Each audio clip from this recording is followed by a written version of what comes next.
Estou aqui na rua para registrar um fenômeno que não é natural acontecer nesse lugar.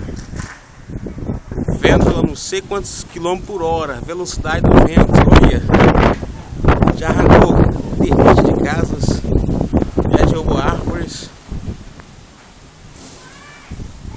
O tenista da igreja ali voou tudo. Meu Deus do céu, olha só.